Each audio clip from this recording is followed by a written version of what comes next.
Hey, Mel Gill, can you come to Bulgaria? I said, where is that? I said, we're only half an hour from you. Really? I've never heard it, never been, and da-da-da. The only time I heard about that was when I studied a fellow much earlier, the origins of superlearning, was a fellow named Professor Georgi Lozanov, who fell off the face of the earth. Nobody knew where he was. Legendary psychotherapist Dr. Mel Gill is one of the world's leading experts in personal development and a mentor to countless other speakers and trainers around the world. He is an internationally recognized training consultant and is also corporate advisor to CEOs of Fortune 500 companies. Dr. Mel Gill has been recognized by the Business Times and the Sentinel as the #1 top Asian American motivational speakers. He was invited by the Napoleon Hill Foundation to speak as one of the top 17 speakers in the world in their inaugural World Convention. His experience in training, teaching, and consulting, whether on a corporate or individual basis, spans the globe from Hong Kong to Seattle, Chicago to Canada, and Singapore to Australia. He is a world-class inspirational guru, often compared to the likes of Og Mandino, Napoleon Hill, and Earl Nightingale. A licensed NLP master trainer or trainer since 1985, he was responsible for bringing NLP to Asia in the late 80s and early 90s. He is a long-standing president of the American Board of Neuro-Linguistic Psychology. He is an internationally recognized business and blockchain education and implementation expert and one of the world's foremost consultants in the areas of branding, marketing, leadership training, creativity enhancement, product development, international trade, and as well, he is also best known as a private, corporate, and personal advisor and coach to heads of state of various countries and to CEOs of Fortune 500 companies. He is arguably well known for his role as a cynic in the extremely popular TV series Incredible Tales. From 1999 until 2007, he made his mark on Singapore media as the effervescent, irrepressible host of his own motivational talk show on 938 FM for 7 years. Dr. Mel Gill is the author of more than 157 books, 2 of which have become runaway international bestsellers, Uncommon Sense and The Meta Secret. He is also the CEO of a multinational publishing company, Pandora Publishing House, based in Chicago, with offices in the Philippines, Bulgaria, and Singapore. He is a filmmaker, having produced and directed the international best-selling movie The Meta Secret, which some have hailed as a sequel from The Secret movie. And he is currently working on his next big Hollywood-style feature film, Anything is Possible. Dr. Gill is a serial entrepreneur, investor, and philanthropist, as well as an inventor of innovative energy systems, water purification systems, and is now working with NASA and SpaceX on advanced technologies and rocket propulsion systems for the Mars mission. Dr. Gill also has several patents still pending on advanced space propulsion systems, cybernetic neural nets, magnetic motors and generators, and solar desalination technology. And then some. Please welcome Dr. Mel Gill.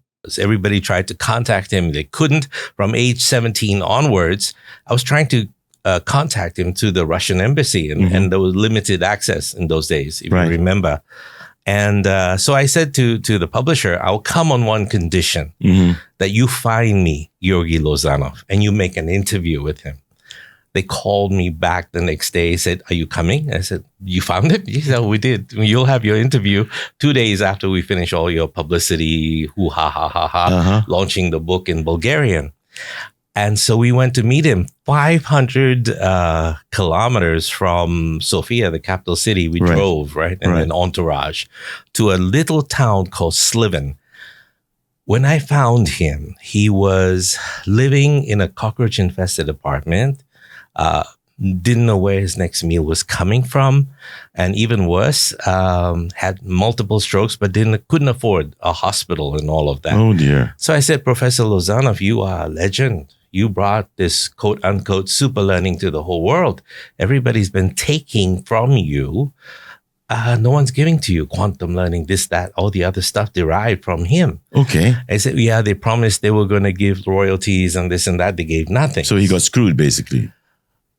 Yeah. Yeah, not in call a spade a spade. Man. Yeah, yeah, He got screwed. No, not in the way he wanted to be screwed, but It's so. And here was this guy. So I told my people that came with me, give them what they need to start. I said, all we need are heaters, for because we can't teach in his.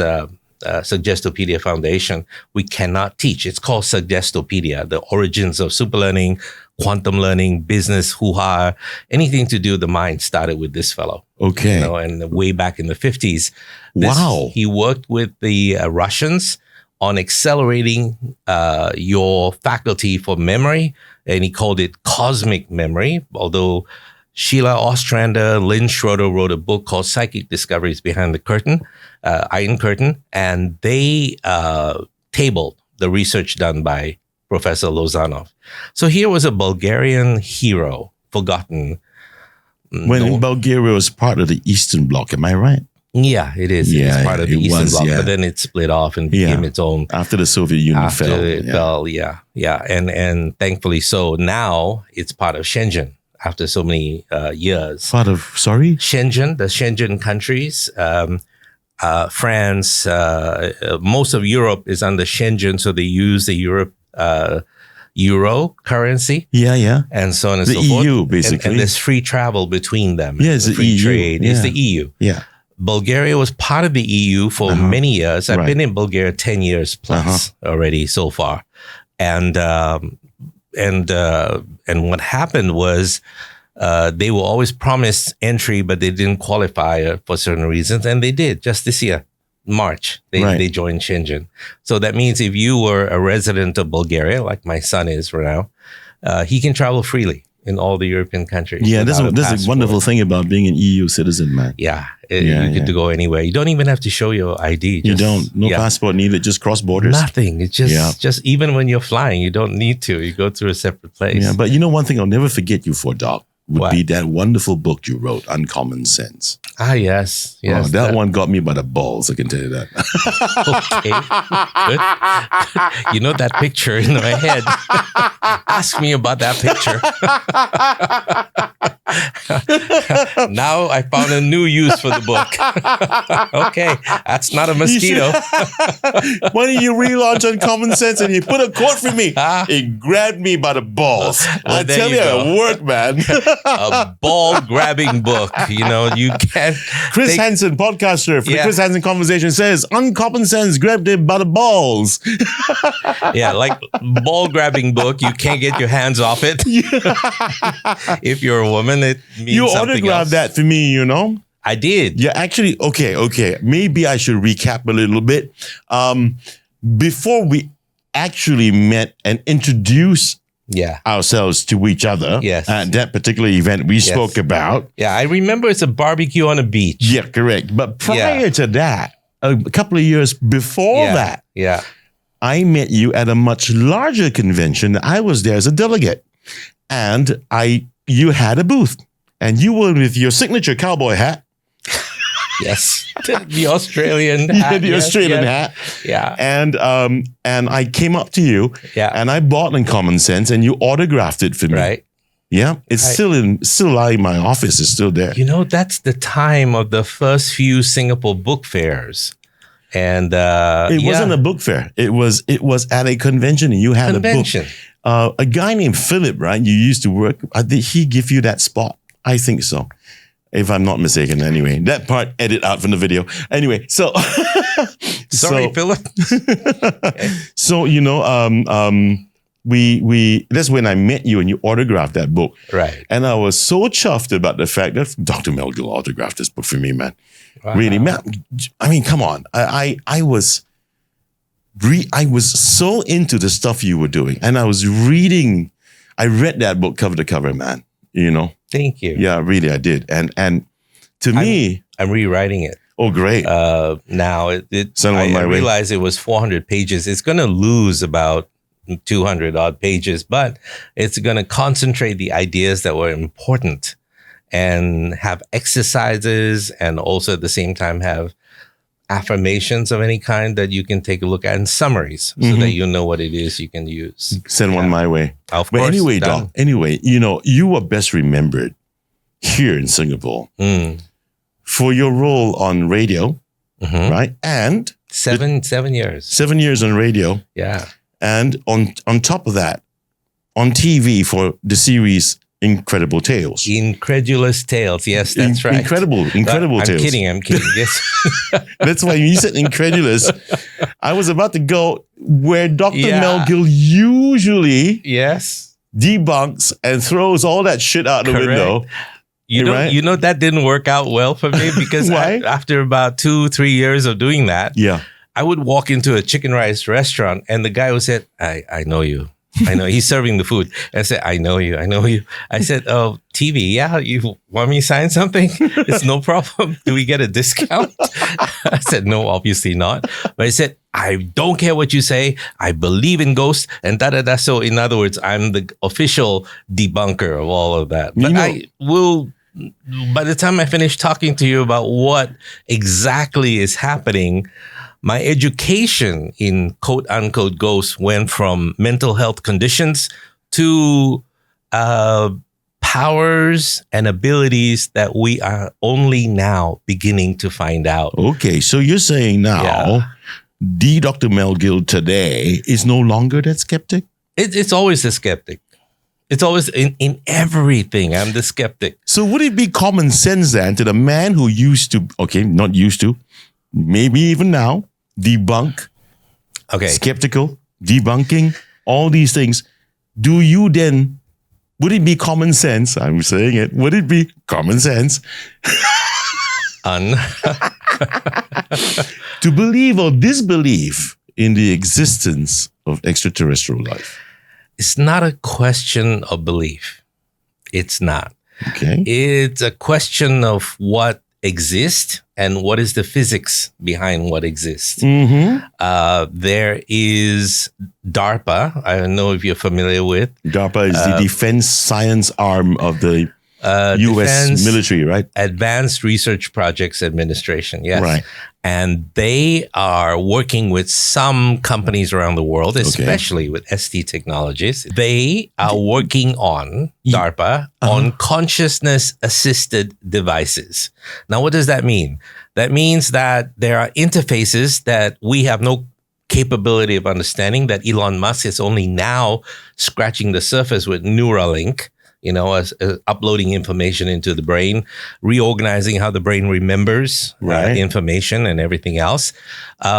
We're not even close to that interface between the computer and yourself. And these computers are far more advanced than what you have in front of you. Well, they're quantum level computers that sometimes are made of, energy. That's it. The neutrinos, subatomic particles, what have you. You'd be surprised. Resonance can create, standing waves of resonance can create matter just by watching it form right in front of you. Okay. I read a couple of days ago, and it's public knowledge because the government said so. I think if I'm not, I can stand corrected. They're going to be pushing out 60 million for in the field of quantum computing. 60 million, that's all? That's what like I said, I can stand corrected. One computer would cost that much. My memory 600 maybe. My memory tells me maybe 600 million, you're right. Yeah, more. Yeah, maybe 600 million, that's the kind of budgets we're talking about. Yeah. Into quantum computing, and now you're telling me this, and you said resonance. I can't stand this because now I got to scroll down all the way down here because I've got something about that here. Scrolling down is good. Yeah. You know why? Because this show UFO Reveal Asia on the Chris Henson Conversation is probably the only UFO show in Asia. Oh, okay. We'll get there too. But we're also about ADHD because remember the question you asked earlier, you want me to finish the answer for that? About ghosts and whether I believe? No. Actually, I asked you whether you believe. Yeah. Should we have common sense over extraterrestrials? Well, not ghosts. Perspective. Yeah. Okay. At this level, you see cups, you see this fellow. Ubi. Ubi. Okay. His name is Ubi. Ubi. Okay. Edible too. And so and Caillou, Ubi, Caillou. So then you go higher. Like we were talking about your house, right? Yeah. Third level right here. And then if you go higher, the view changes. You go higher, the view changes. You go right to the very top. Yeah. The view is completely different and you get more of a 360 degrees than in one direction that you see. Yeah. So the more you know about the physics behind everything, the more you begin to understand how it works. Right. So the person on the ground will see another thing materialize and say, oh my God, that's magic. Or like they do on YouTube and TikTok videos where they show you how magic works and cuts the rope.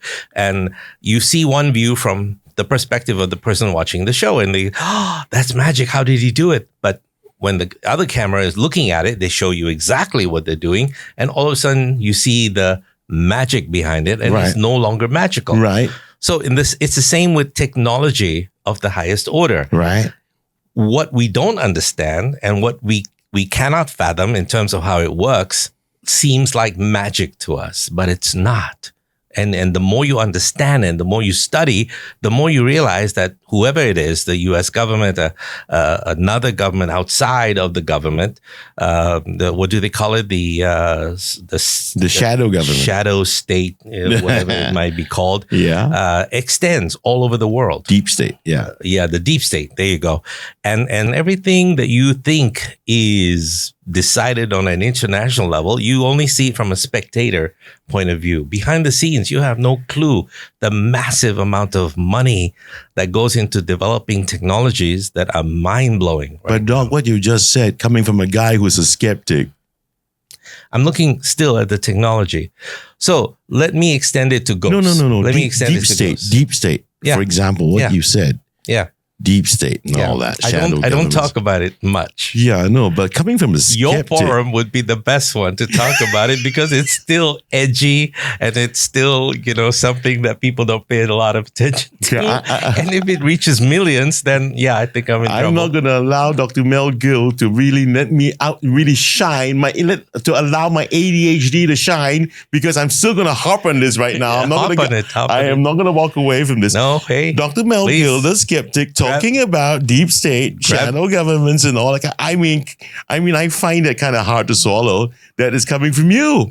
Are we still talking about grabbing it by the balls and swallowing? Yeah, correct. Yeah. We are going to grab it by the balls, swallowing it. It's up to you. Yeah. Now you're going to tell me. Okay.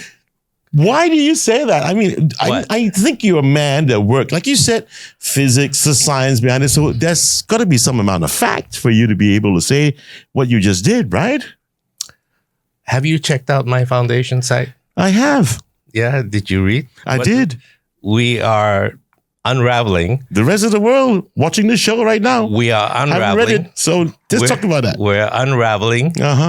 Mostly in Bulgaria and some other isolated places, not in Singapore. Singapore is where the conceptualizations happen, and the physics happens. But the actual experimentation is we're working to re-engineer Nikola Tesla's inventions, fine-tuning some propulsion systems for space travel that uses very little hydrocarbon fuels, only for stabilization purposes.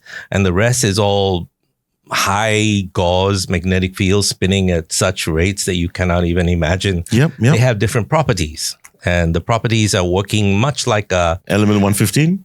115 is different. That's Lazar's things, right? And so for that you need hundreds of millions of dollars to be able to recreate 115, and now they have, but it's only officially have small quantities of this stuff, not even usable. But apparently they've been given a lot of element 115 from sources that are not from this world. Here. Okay, we're getting somewhere. Now, what people think are extraterrestrial from different planets may actually be interdimensional travelers, people whose frequencies are slightly a little bit off. Now, if you take a look at technology as frequency modulation, then you begin to realize that even this cup and the existence of this cup is from a mass mind coming together to produce and put together these molecules. If you understand how it works and you have the kind of technology that can create the resonance, this thing can float in the air. This thing can actually move, can desolidify, crack into a billion different pieces. You can decide what you want. So standing waves, especially when it comes to resonance fields and magnetism and electromagnetism, are responsible for the movement of objects that are actually heavier than most buildings are, like this entire building. It can easily be moved by one man, one person. It sounds like something that Uri Geller was famous for. Moving stones and Uri boulders. Geller is up in the air. I mean, there's some people have said that he's not real, But that whole area of telekinesis and or psychokinesis, they call it, was being worked on by the Soviet Union and spending a lot of money. My involvement in this was in the early 90s. I was working with SRI, Stanford Research Institute, but my involvement with them was only with remote viewing and collecting statistical data for that. So that's all I did, and try to recruit talented people. There's not a lot. There were 2 people that were quite good at what they were doing. Where they are, I don't know. Remote viewing. There are 7 stages to remote viewing. The first stage is anybody can do. You can sit down and guess what's in an envelope that's written by somebody else. Right. And then you start to let your mind go, and then you start to find it. And some people are talented at it. Some people are not. It's like you can't make the assumption that everybody has this skill. Of course, everybody has this skill. But that's like saying everybody has the skill to play a guitar at the same time, you know? But not everybody's good at it. And some people, when they start, you go, oh my God, poor thing. Let me give them some money to shut up, something like that. And so the skill levels of different people depends on their ability to be able to notice the world from a less restrictive perspective. If you're bound inside of a religion with certain dogma, you will find it very hard to go into remote viewing because your belief is that you are singular and you're the only one that's going to make it to heaven. Everybody else is going to go to hell. But that's not true. We're a brotherhood. We are one species. We're human. And relatably having DNA that's not identifiable, but we can find that later, as more information is disclosed, we begin to realize that we had cooperation with species other than us, who are more intelligent than us, leaps and bounds more intelligent than us. So you can imagine, as a primitive species on Earth with limited access to technology, what we would do with that is to weaponize it and use it against people. And we don't want to do that. We hurt people instead of being all-inclusive. So the 2nd, 3rd, 4th, 5th level is easy to achieve. You will achieve accuracy. What they have done with the remote viewing project, I think they called it Stargate at that time, and it was funded by the CIA, a black budget program. And they said they stopped, but it didn't. It actually continued in one of the offices that are not far from Montauk, the town. Montauk, was where they started moving all of the research to when things This is part of the Montauk project, right? The Montauk project is different. Okay. Before we go there, let's continue on the remote viewing. We'll talk about that. Yeah. Because I lived not far from Montauk, about 2 hours drive, and I've been on the base with my brother. We took pictures. I should have brought the pictures. No, man, I got one. Can we flash Montauk up for me, please? Kai. There you go. That's the one? Yeah, that's looking down to a radar tower. Yep. But we have the doors as well that were sealed, and the entrances to the lower levels and all of that. My brother and I were there for about a good 3 or 4 hours, and I noticed, because I have some ability and stuff like that, that was built on a grid, Earth energy grid, right above us. It was just offshore a little bit, maybe about 400 yards or so offshore, and I don't know what that is in meters, but help me with yards. I don't know, man. Yards. I'm completely off where yards is concerned. I was my mathematics was destroyed. You talk to me in yards, States, yards and pounds and and my inches gosh. and Jesus, yeah. Easier to measure things in centimeters because it looks bigger. The numbers are bigger. So what we found was the energy grid. As we started to get a little bit more thorough with our search for the base and taking pictures, both of us had an image in our head, and he said, "Are you feeling this? Because it doesn't feel good." Ominous feeling came over both of us. I said, "You see something?" I said, "Yes, my brother felt it," and I said, "Write it down," and I'll write down something that I see, and we both compared it later, and we looked at it. It's a horned beast, and da da da da da. I looked. He couldn't draw for nuts, but he's a lawyer. But and so I drew it and showed it. And I said, this thing is telling us to get out of here, whatever it is. And I think it's part of a defense system. There was no real creature. It's just a projection that, to get out. And we triggered something on the grounds that did that. So both of us rushed the hell out into Montauk because the base is about 20 minutes from the town itself. So we had to get back there. And that stayed with us and disturbed us for a while. Okay. And he didn't want to come back. So he had the car. So I said, okay, cool. This will be the last time we're going to go there. Since then, they have fortified the base, so nobody does go there. But anyway, long story short, in Montauk itself, some of the remote viewing experiments were continued and in several different places in the United States. I think McMonigle was his last name, the fellow who ran some of the residual programs. He came out eventually. When you reach stage 7 in remote viewing, you want to quit your job. You want to quit what it is you're doing for the military because you target systems and you target dumps, ammunition dumps and all of that. And so they can laser point missiles to blow them all up. Which is useful, but except there are people there. Right. And so when you destroy or kill or maim or hurt people, you feel it at the 7th level. You feel the consequences of all that. You cannot deal with that.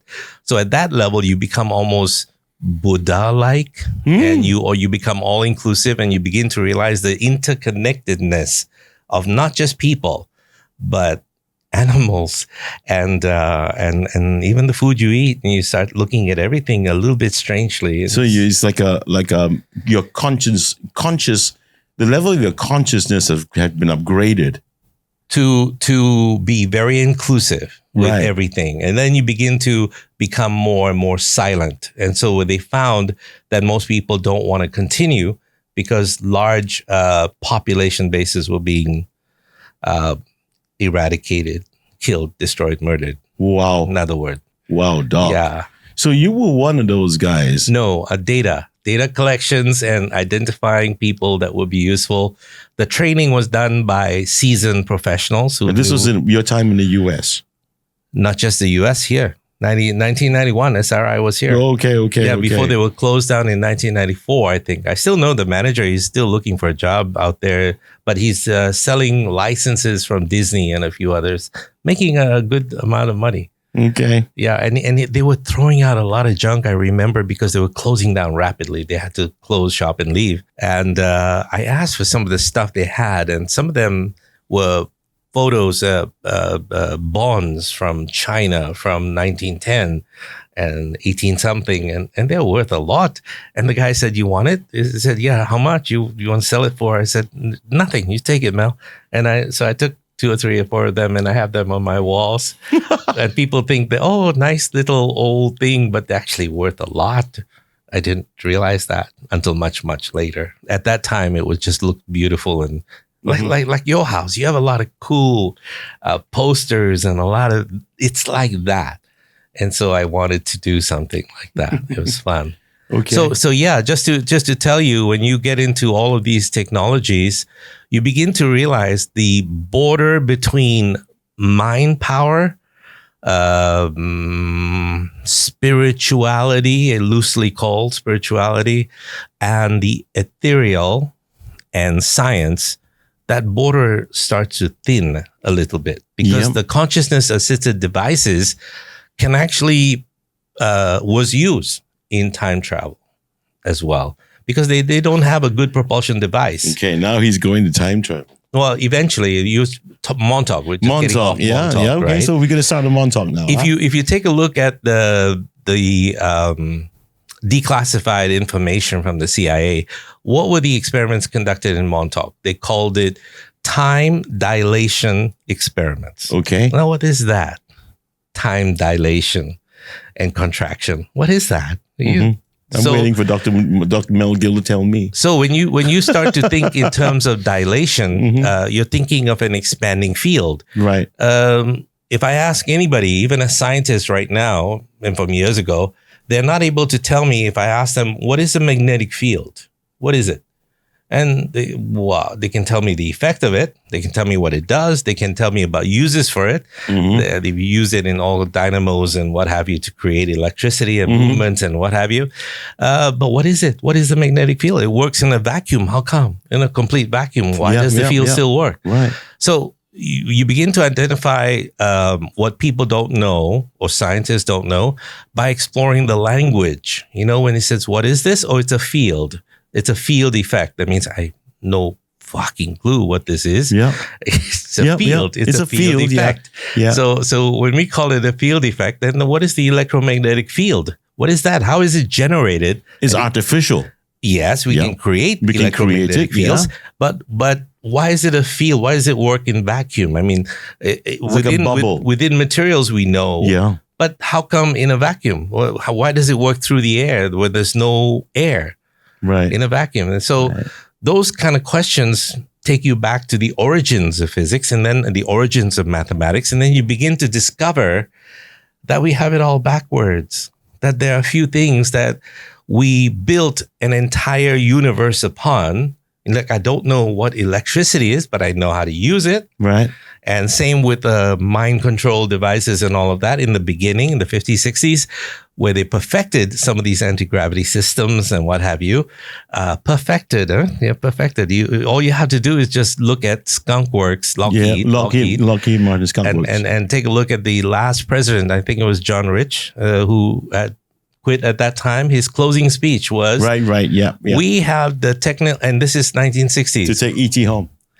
Yes. You know that. Yeah, I do. We have the technology to take ET home. Yeah, that's what he said.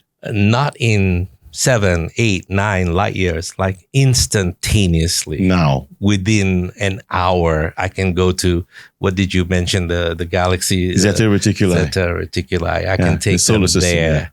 And there are so many experiments. There's one, they talked about sending troops in an exchange program, 7 people to a particular planet, Serpico, I think. Serpico, yeah. And people coming back and talking about a program where they send you forward into learn something in 20 years and then send you back in terms of how much your do you age believe in all of that. this, Doc? It's not okay. I've gone past believe, don't believe. I've gone past. So where are you now with that? When I started the foundation about 7 years ago, in Bulgaria, because it became clear to me that a lot of technology was buried in the ground over there from a past era. I made friends with a lot of people, and because I'm a Freemason, we had top level people at our meetings. And so the admiral of the fleet is a friend of mine. So we sit down and we discuss stuff, and I helped him. The admiral of the Bulgarian fleet. Yeah. Okay. What we did was I helped them set up a leadership school because that's my expertise, leadership, self-confidence, self-esteem, all of those kind of things, and how to make decisions, strategies work for you, how to think more clearly, so I could teach them all of that so they could respond and get past blocks and what have you. So I showed them how they built cities in the olden days, 76,000 years ago. Now, how do I know that? 76,000 years ago. So you're into the ancient, our history, big archaeology has got it wrong too. Yes. Okay. Yes, I mean, there's a lot of devices we're So finding. you and Graham Hancock can really shake hands together, eh? I've listened to him and, he's not wrong. He's not wrong, because there's a lot of questions that these convenient current theories cannot answer. Example, in Bulgaria, in the time of the Nazi occupation and all of that, when they invaded Bulgaria, they started to send troops to a particular site. It's called the Princess Basted burial site. Egyptian princess, her name is Bas, B-A-S, and Ted is T-E-D. And she had come through Bulgaria apparently on one of her journeys and was buried there. That's the lore. And so they were guarding that site. For what? Because everybody who came in there, soldiers who tried to come in there, the German soldiers, would suddenly die of a heart attack in the entrances to these caves. Where her tomb is. Yeah, it's high up in the Strangia Mountains in Bulgaria. I've been there. Okay. And I could feel the field, whatever the field was. And so when the Soviets took over, and the Germans lost the war, they again stationed a lot of Russian troops over there as well, and several other sites north of Sofia, the capital city. And a lot of technology was apparently buried there in a sarcophagus. In fact, there is still a church there that's not far from Varna, the city I live in, about 25 kilometers. There's a church where there's a sarcophagus that's more than 25 meters long. No one opened it. It's 25 meters long sarcophagus. Yes. A coffin. Yes, a coffin. It's of a giant. We don't know. Nobody knows. But when you do put your hand in it, you can feel a repelling force. There's a little hole that they say you get blessings from. I refuse, because I didn't know what was happening over there. Yeah. And people get all kinds of feelings with their hands, and they lose control. Not control. They lose the touch, dexterity. No, they have dexterity. It's just the sense of touch is not there. They don't know why. The feel of it. Sense of touch. It's not there. So in this Basted, what happened when the Russians pulled back was they saw them, eyewitness accounts again, lift large sarcophaguses. Then these ones are only like 25 foot.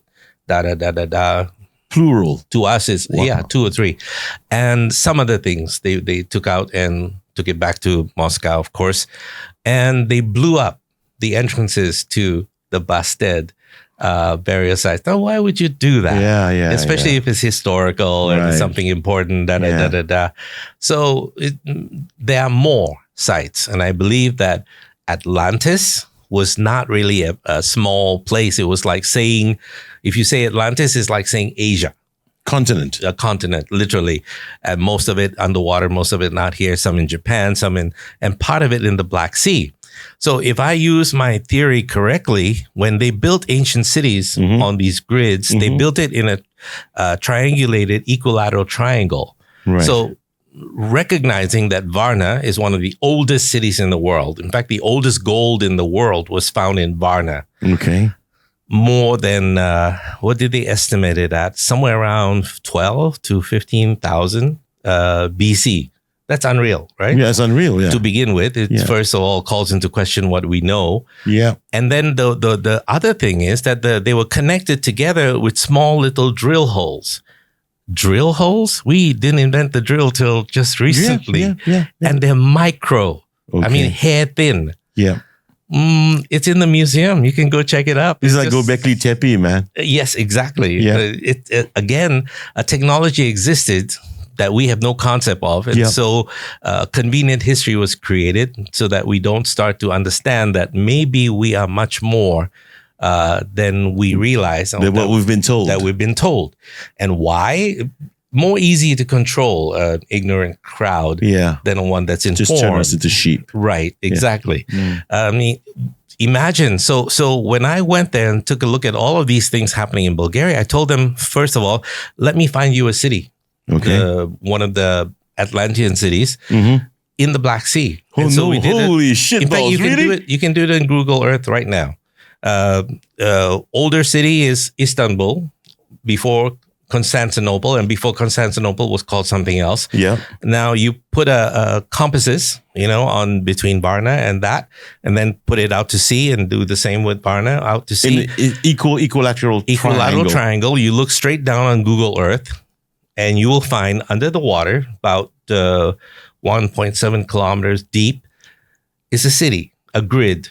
And it shows just like those Mayan cities that are lost in the jungle and all that. With the pyramids and stuff. The pyramids are several of them off here and there, Okay, and Doc, everywhere in the Black Sea. First of all, has this been discovered officially? Yes, I told this one guy, astrologer. Okay. First of all, because he was very interested and he seemed to be a biggest fan. He was my quote unquote assistant for a few things. Then next thing I know, within a couple of weeks, I see him on radio saying he discovered that, And the only one who knew that I was the one who had told people how to do that was the Admiral and myself. Mm-hmm. And he said it, look at this clown. You know? He wanted to take, he stole the credit. Yeah. He used a word, Bulgarian word for asshole, but anyway, but it works. Anyway, right. And Gopile. Yeah. Sorry? Gopile, the Bulgarian word. Oh yeah, Gopile. Okay, that's something new. Gopile. Right. Yeah. He's a Gopile. Yeah. So anyway, and a city. When the Admiral sat there and I showed him how it's done, the first thing he did was turn to his assistant, who was the commanding officer for the fleet, and he asked in Bulgarian, "Is this one of us?" He didn't realize I spoke Bulgarian, and so he said, "Is this one of ours?" And I said, "Oh, okay, Dr. Gill, we'll when we go out and explore what this is, because they don't want it to be from the Russians and they played something in there and this and that, because they have submarine." Warehouses, I don't know what to call them, where they store certain munitions and what have you. Storage places, right? Yeah, but it's not going to be underwater anyway. There are. Huh? There are. Right. Yeah, because they're not detectable, right? So unless you use the new blue light satellites, and then you can see through the water, then it'd be a different thing. But this is all easily found. Now there's several companies working with SD Technologies in Singapore. Oh, boy. One of them is a university professor that I happen to know here, and they're working on satellites, geosats, and they are working with what is called remote sensing, not remote viewing, but remote sensing, where they're able to project to the ground and from the satellite be able to tell you what minerals and what is what and what is where and so on and so forth. And we have a very clear idea. And let me tell you that technology, we're 1.5 years away from perfection. Okay. Let's get back to that city. Yeah. The underwater city. So we haven't gone there yet. There was a boat. As a Bulgarian name for the boat that cost about 10,000 leva, which is about Singapore $8,000 a day to take out, and sense everything and map it. So at that time, we didn't have those dollars. It became a little bit difficult because I was involved with a whole bunch of different things. And but if we are ready, and if there's anybody that wants to fund this mission, expedition, who knows what technologies lie there that we can collect. But under the Bulgarian soil, though, I have to tell you, there is a lot of gold from ancient times, and there's a lot of technology, quote unquote technology, buried with fail-safe devices as well. Outside of Sofia, there's the sites I was telling you about, northwest, about 50 to 100 kilometers. The Russians the Bulgarians and the Russians working together with the psychic, Baba Vanga is the name. Baba Vanga. Yeah. And Professor Lozanov, one of his subjects was Baba Vanga and her ability as well. She was blind. But she wasn't born blind. But I went to the town where she was born in, and everybody reveres her as a prophet, what have you. And they used her to be able to sense where this well that's more than 20, 30 meters across had what did they call it? Treasures. Or she calls treasures from an ancient time. before the Thracians, before the people that ran the different communities and all warring factions and all of that. There was 76,000 years ago, a group of people that buried a lot of technology.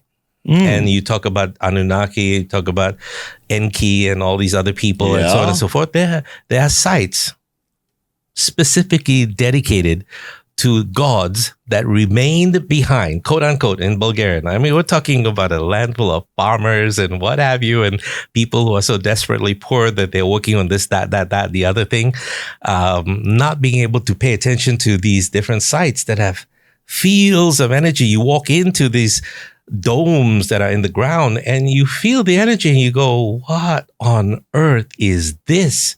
And I sneak in magnets and stuff to see the effect. None, zero. So it's a different form of energy from magnetic fields and other things that we know. So it's not a magnetic field. No, it's something else. And, Okay. and again, how do, you talk about the crystal skulls and what they can do. Right. And they have a repelling force on them. Again, it's not electromagnetic in nature. So what is it? Yeah. So what is it, Doc? What do you think? Well, I have some theories. Okay, let's hear it. But that's not what we're working on. I'm only singular in my efforts. Yeah. Right Doesn't matter. I'd like to hear what you think. I will. I'll talk about that. Yeah. The singular effort is on propulsion systems. I want to be able to make space travel affordable for everybody else. I'm the Tony Fernandez of space travel. And, now everybody can go into space. Whether you come back or not, that's a different story. and that would be on your magnetogravitic vortex technology. Yes. Okay. You read this? Okay. Yes. I told you. That's exactly what we're working on. Okay. Yes. Tell me about that. Well, you know how gyroscopes work, right? Something that is so obvious that we see on the street right now, motorbikes. Yeah. Have you ever seen you move, or bicycles even, when they move, stand alone, they should fall. Yeah. Right? Moving, they don't fall. Yeah. What is that force that keeps them up there? Gravity? No, it's a gyroscopic force. Okay, fine. It's a gyroscopic force. And so when you start spinning magnetic fields in a gyroscopic fashion, they take on a different property, almost like a cross between a gyroscope and a capacitor. They start to build charge in a particular direction. Mm-hmm. So if you can concentrate all of this in one direction, have you heard in Magnus, there's this thing called the Hallberg array? No. Okay. They arrange these magnets. You can buy them. They're several $100,000. Okay, thanks very much. But the interesting toys, because they direct the magnetic field in one direction, not the other. Okay. Usually it's a 360 effect, right? But this one is directional. Directed, yeah. Okay.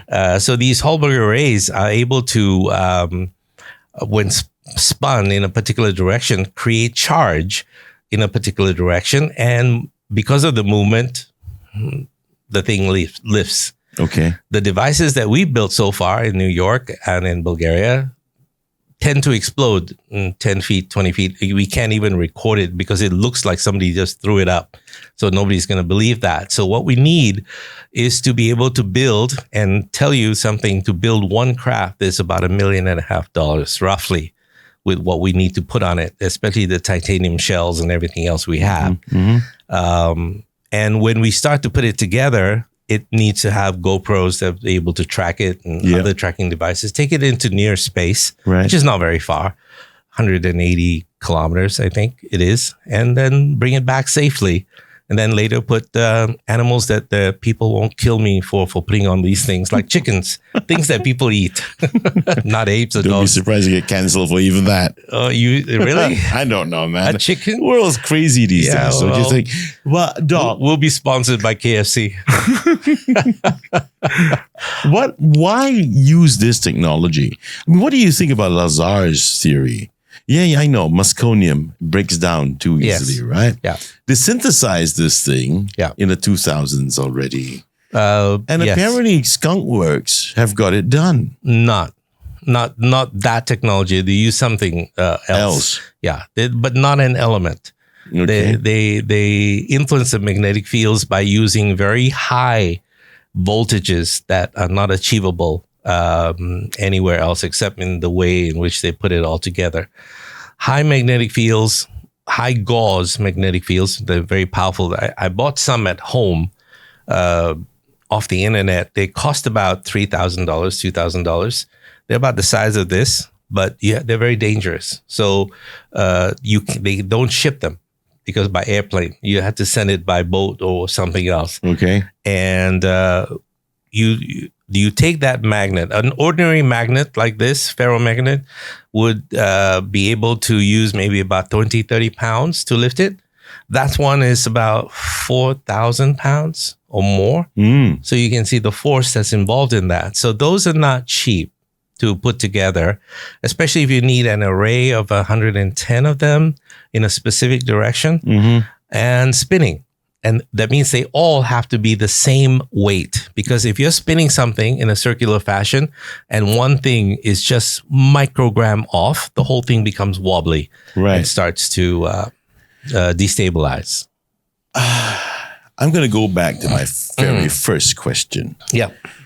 You also mentioned earlier on, I mean, somehow or rather, someone gave us some amount of technology. Yeah. So do you not think that outside of this planet, there is life elsewhere? That we've been visited, that they're here? It's not a belief. You just take a look at the history. Just understand if an occurrence, if there's only one occurrence, you can dismiss it. 2, 3, 4, 5, 6, yeah, dismiss it. Several 100,000, come on. We have to pay attention to what's happening. So basically, you don't believe, but you actually are certain then that we have been visited, But I don't. They are here. I don't talk about it a lot. I know. Because why not? I have to. Well, there is a fellow who is thinking along similar lines.